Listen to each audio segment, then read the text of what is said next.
At first আমি ভেবেছিলাম এই ভিডিওটির ব্রেকডাউনটা আফটার ইফেক্টস বা দাবেজি দিয়ে দিই, যাতে করে কি ফ্রেমগুলো আরও কাস্টমাইজ করা যায় বা বেটার ইউজ করা যায়। সাডেনলি মনে হলো এটা ক্যাপকাট দিয়ে করলে কেমন হয়, কারণ অনেকের কাছে আফটার ইফেক্টস রান করার মতো হাই রেঞ্জের ডিভাইস নাই। সেই ক্ষেত্রে ক্যাপকাট কিন্তু মিড রেঞ্জ থেকে শুরু করে হাই রেঞ্জ যে কোনো ডিভাইসে বেশ স্মুথলি রান করে। তো সেই থেকেই আজকের ভিডিওটির ব্রেকডাউনটি আমি ক্যাপকাটে করে দেখাবো। ওকে, ফার্স্ট অফ অল আমরা আমাদের ফুটেজগুলো আমরা ক্যাপকাটে ইম্পোর্ট করে নিব। আমি ক্যাপকাটে ইম্পোর্ট করে নিচ্ছি। এবার এখান থেকে আমাদের ফুটেজ ড্র্যাগ করতে হবে। তো ফার্স্ট অফ অল আমরা এই ফুটেজটা ড্র্যাগ করে টাইমলাইনে নিয়ে আসলাম। এবার আরেকটা সেকেন্ড ফুটেজ, সেটাকেও আমরা ড্র্যাগ করে টাইমলাইনে নিয়ে আসলাম। এইটা আমরা ফার্স্ট ফ্রেমে রাখবো। সো আমরা সেকেন্ড ফুটেজটাকে প্রথম যে ফুটেজ ছিল ওইটার উপরে রাখলাম। এবার দেখে নিব আসলে কোথায় যেয়ে আমরা ট্রানজিশনটা শুরু করব। তো এটা ঠিক আছে, বাট আরেকটু সামনের দিকে আমরা ফুটেজটা নিয়ে আসলে মনে হয় ভালো হয়। তো আমরা এখানে একটা কাট দিয়ে নিব। এবার এই যে কাটের আগের যে অংশটুকু আছে এটাকে উপরে প্লেস করব, তারপরে এটাকে ইনক্রিজ করে দিব। এইবার এই ফুটেজটা আমরা মাস্ক করব। একটু আগে নিয়ে নিচ্ছি। ওকে, পারফেক্ট। এবারে এই ফুটেজটাকে আমরা মাস্ক করব। তো মাস্ক করতে হলে যেতে হবে ভিডিও থেকে মাস্ক, এবং এখান থেকে আমরা সার্কেল মাস্কটা চুজ করব। এখন প্রবলেম হচ্ছে দেখা যাচ্ছে না যে আসলে এক্স্যাক্টলি কেমনে মাস্ক করতে হবে। তো সেটার জন্য নিচের লেয়ারটাকে আমরা পজিশনে নিয়ে আসবো, যাতে আমরা ইজিলি মাস্কটা করতে পারি। তো এবার আমরা এই যে সার্কেলটা আছে এই সার্কেলটা আমরা মাস্ক করে নিব। ওকে, আমি ফিট করে নিচ্ছি। আমাদের মাস্কটা কিন্তু হয়ে গেছে। সো এবার নিচের লেয়ারটা ক্লিক করলাম। এবার এই মাস্ক লেয়ারটাকে ডুপ্লিকেট করে নিলাম অল্টার প্রেস করে। এবার নিচের লেয়ারটা সরাইলে আমরা মাস্কটা দেখতে পারবো। তো আমরা ফার্স্ট লেয়ারের মাস্কটাকে ইনভার্ট করে দিব। তো ইনভার্ট হয়ে গিয়েছে। আমরা এবার যেটা করবো, লেয়ারটাকে কিছুটা শর্ট করে নিব, এবং সেকেন্ড এবং ফার্স্ট লেয়ারটাকে আমরা কী করবো, এর বেসিকে যে টগল সুইচটা অন করবো, এবং এইটাকে ফার্স্ট ফ্রেমে এসে জুম ইন করে দেব। জুম ইন করে ফ্রেমের বাইরে বের করে দিতে হবে আর কি। এবার আমরা কি ফ্রেম থেকে ইজ ইন এবং ফার্স্ট কি ফ্রেমটাকে ইজ আউট করে দিব। এবার নিচের যে লেয়ারটা ছিল সেটাকে যখন আমাদের জুম আউট হয়ে যাবে তখন এসে এই লেয়ারটা দেখা যাবে আর কি। তো আমরা একটু শর্ট করে নিচ্ছি। এবার অ্যানিমেশন থেকে আমরা স্লাইড ডাউন করে দিব, অর্থাৎ মানে দরজা লেগে যাবে আর কি, এমন একটা সিন ক্রিয়েট করবো আর কি। অ্যানিমেশনটা একটু ফাস্ট করে দিলে এটা সুন্দর লাগবে। তো আমরা যেটা করতে পারি, ফার্স্ট লেয়ারটা কেটে এই মার্কসটাকে মার্ক আউট করে দিলে কিন্তু আপনাদের নিচের যে লেয়ার এটার আর দরকার হবে না। ওকে, আমরা এবার অ্যানাদার মাস্কে চলে যাব। ওকে, এবার একটা জায়গায় কাটতে নিলাম। তারপরে এখন এই যে ঘড়িটা দেখছেন এইটাকে আমরা মাস্ক করব মূলত। তো মাস্ক থেকে আমরা রাউন্ড মাস্ক শেপটা নিব। আমরা মাস্কটাকে একটু ছোট করে নিচ্ছি। ঠিক আছে, একটু সাইজটা ছোটো করব। তো প্রবলেম হচ্ছে আমরা এটা ডুপ্লিকেট করে নিই, দেন হচ্ছে নিচেরটাকে মাস্ক আউট করে দিব। মাস্কে যে এবার আমরা আমাদের যে প্রিফারেবল সাইজ মাস্কের সেটা করে নিচ্ছি যাতে পারফেক্ট হয়। ওকে, যে মাস্কিং যে ফাইলটা আছে এইটাকে ডুপ্লিকেট করে নিব। তারপরে উপরে মাস্কটাকে সেমভাবে ইনভার্ট করতে হবে। তো ইনভার্ট হয়ে গেছে, এবং বাকি ফুটেজটা আমরা ডিলিট করব এবং সেকেন্ড মাস্কটাকে আমরা সাইডে সরে রাখবো। তো সেমভাবে এবার কিন্তু আমাদের আবার এই যে এই ফুটেজটাতে একটা টগল সুইচ অন করে দিতে হবে, মানে কি ফ্রেম দিয়ে নিতে হবে, এবং ফার্স্ট ফ্রেমে এসে এইটাকে জুম ইন করে ফ্রেমের বাইরে বের করতে হবে। ফ্যাক্টটা হচ্ছে দেখেন আমাদের এখানে আর এই স্কেল বাড়ানো যাচ্ছে না, কিন্তু আমাদের এখনও ফ্রেমের বাইরে যাইতে হবে। সো যেটা করতে পারেন, এখানে দেখেন ভ্যালু আছে, আপনার এখানে ভ্যালুটা ম্যানুয়ালি দিয়ে নেবেন। তো তারপরেও কাজ হচ্ছে না, আমি এটাকে একটু ইনক্রিজ করি। একটু টাফ, অনেকটাই জুম ইন করতে হবে। তো আমি 2000 দিলাম। দেখেন 2000 দেওয়ার পরেও পুরোটা ফ্রেমের বাইরে যায় না আর কি। তো 2200 দিলে, 2200 দিলে গেছে, বাট তারপরও সাইডগুলো রয়েছে। তো কিপটামি করে লাভ নেই, আপনারা 2300 দিয়ে দেন। ওকে, এখন আমাদের এটা ফুললি ফ্রেমের বাইরে চলে গেছে। তো দেখেন খুব ফাস্ট আসতেছে, কারণ এটা অনেকটা জুম করা লাগছে। দ্যাটস ওয়াই আমরা কি করতে পারি, আচ্ছা নিচের লেয়ারটাকে, একদম নিচের লেয়ারটাকে আমরা শর্ট করে দেব এবং এখন যে লেয়ারটা নিয়ে কাজ করছি তার ইমিডিয়েট লেয়ারটাকে আরেকটু ইনক্রিজ করে দিব। এবার দেখেন যেহেতু ফাস্ট আসছে, তো আমরা এটা জানি যে কি ফ্রেম যত দূরে রাখবো তত স্লো হবে। ওকে, যেই জায়গাটায় আমাদের জুম আউট হবে আমরা আগের মতোই আমাদের যে মার্কসটা, সেকেন্ড মার্কস লেয়ারটা নিয়ে আসবো। এবার অ্যানিমেশন থেকে আমরা স্লাইড ডাউন করে দিব, পরের মার্কসটাকে আমরা কেটে দিয়ে মার্ক আউট করে দেব, মানে মার্কসটার মার্ক আউট করে দেব। তাহলে আমাদের সেকেন্ড মার্কসটা কমপ্লিট। আমরা এবার অ্যানাদার একটা ফুটেজের মার্কস করব, তবে এইটা কিন্তু একটু ডিফারেন্ট ওয়েতে করব। এখানে যেটা করব, এই মেনটাকে রিভিল করব। মার্কসে যাব, অ্যাড মার্কস, এবার পেন টুল দিয়ে আর কি মার্কস করে নিব। এই ফ্রেম বরাবর এসে একটা কাট দিব, বাকি করে একটু সাইডে রাখবো। দেন আমরা মার্কস করে নিচ্ছি, আপনারা দেখে নিন স্লো করে। এবার এডিট থেকে এটাকে ফ্রিজ করে দেবো।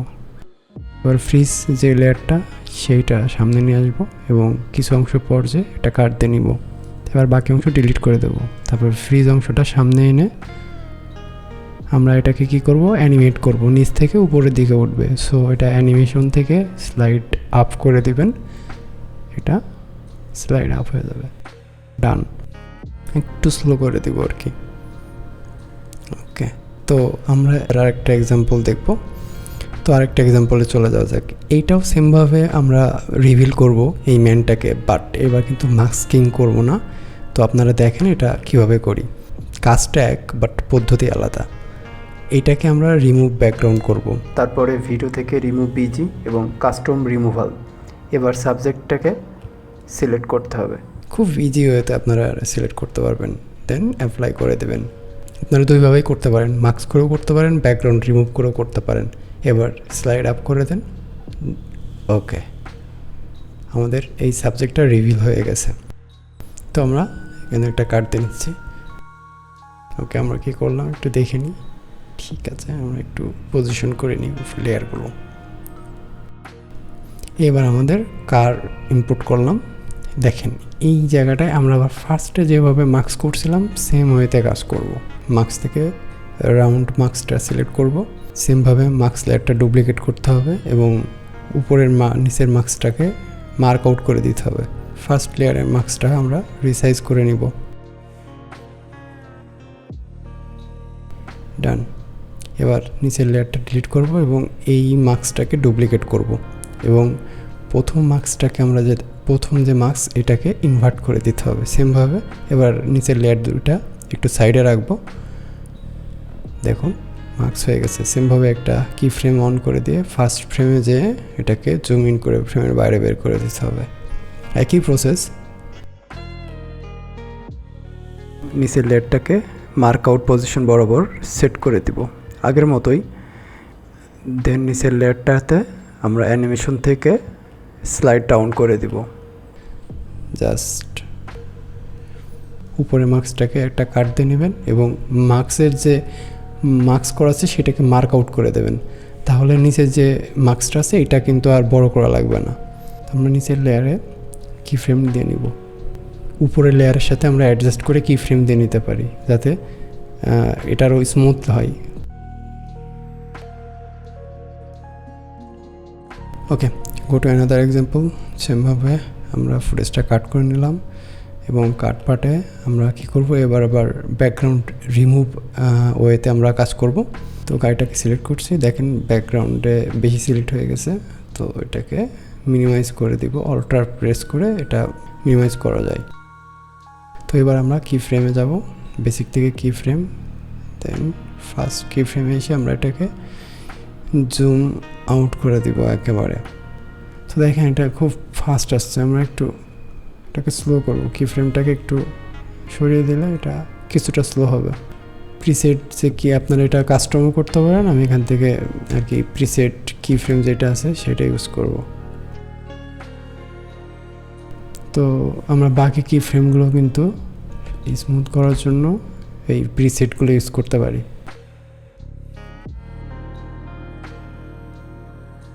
প্রত্যেকটা কি ফ্রেম এই প্রিসেট থেকে সেট করে নেবেন। অ্যানাদার এক্সাম্পল দেখি, এই হেডলাইটটা মাস্ক করব। তো সেম ওয়েতে আমরা এই যে ফুটেজটাকে ডুপ্লিকেট করে নিব অ্যান্ড মাস্ক থেকে এটা পেন টুল দিয়ে কাজ করতে হবে। তো পেন টুল দিয়ে আমরা এটাকে সিলেক্ট করব, মানে মাস্ক করে নিব। এবার যেটা করতে হবে, নিচের লেয়ারটাকে আমরা ডিলিট করে দিব এবং উপরের লেয়ারটা ডুপ্লিকেট করব এবং ফার্স্ট লেয়ারে ইনভার্ট করব, নিচের লেয়ারটা সরিয়ে রাখবো সেম ওয়েতেই। এবার আমরা কয়েকটা ফ্রেম এসে কি ফ্রেম টগল সুইচ অন করে দেব এবং ফার্স্ট ফ্রেমে এসে এটাকে জুম ইন করে ফ্রেমের বাইরে বের করে দিতে হবে। ওকে, আমরা এটা জুম ইন করতেছি। সেম কেস ব্রো, দেখেন এখানে আর জুম হচ্ছে না, তো ম্যানুয়ালি আমরা এটাকে নাম্বার দিয়ে দিয়ে জুম আউট করে দিব, সরি জুম ইন করবো, মানে ফ্রেম আউট করে দিব আর কি। তো আমাদের একটা ফ্রেম আউট করা হয়ে গেছে, পারফেক্ট। আমরা এটাকে প্রিসেট কার্ভ ইউজ করবো এখান থেকে ফর স্মুথ।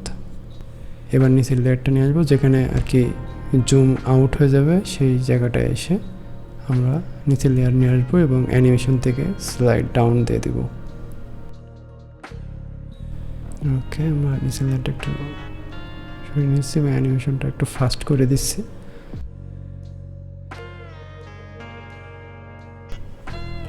এবার মার্কস থেকে এখান থেকে মার্ক আউট করে দিবেন সেম ওয়েতে।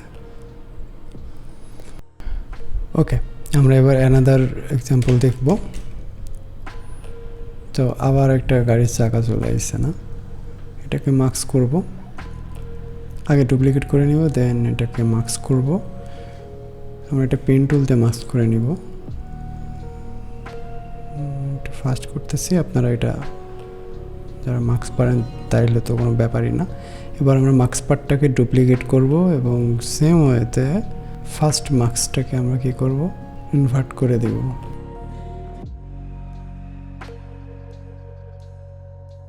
কয়েক ফ্রেম সামনে এসে কি ফ্রেম টগল সুইচ অন করে ফার্স্টে যে আমরা এটাকে জুম ইন করে ফ্রেমের বাইরে বের করে দিব। ওকে, আমরা এবার প্রিসেট কার্ভ ইউজ করে এটাকে স্মুথ করে দিব।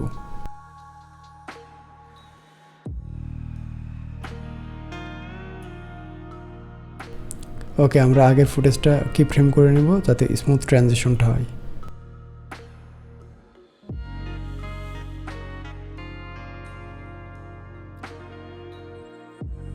এবার সেকেন্ড মার্কসটাকে নিয়ে আসবো, এটা অ্যানিমেশন থেকে স্লাইড আপ করে দিবেন।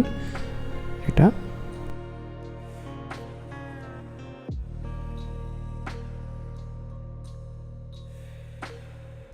অ্যানাদার এক্সাম্পল দেখা যাক। এইটা আমরা কি করব, এটা আমরা ব্যাকগ্রাউন্ড রিমুভ করে করব আর কি। রিমুভ পিজি থেকে কাস্টমসে যাবো এবং কাস্টম থেকে আমরা এর ব্যাকগ্রাউন্ডটা রিমুভ করব।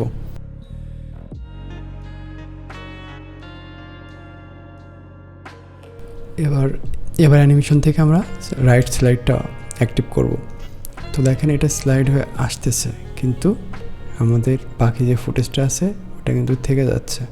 তো আমরা যেটা করতে পারি, আমরা নিচের দুইটা লেয়ারকে কম্পাউন্ড করব, কম্পাউন্ড করে শর্ট করে দেব। ওকে, আমরা এগেইন আরেকটা ফুটেজ নিয়ে আসলাম। আগের ফুটেজগুলো যেভাবে মার্কস করছেন সেমভাবে বাকি ফুটেজগুলো আপনারা ওইভাবে মার্কস করে নিতে পারেন।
শেষ করছি আজকের ভিডিও। তবে আর কোন বিষয়ের উপরে টিউটোরিয়াল চাচ্ছেন সেটা কমেন্ট করে জানাবেন।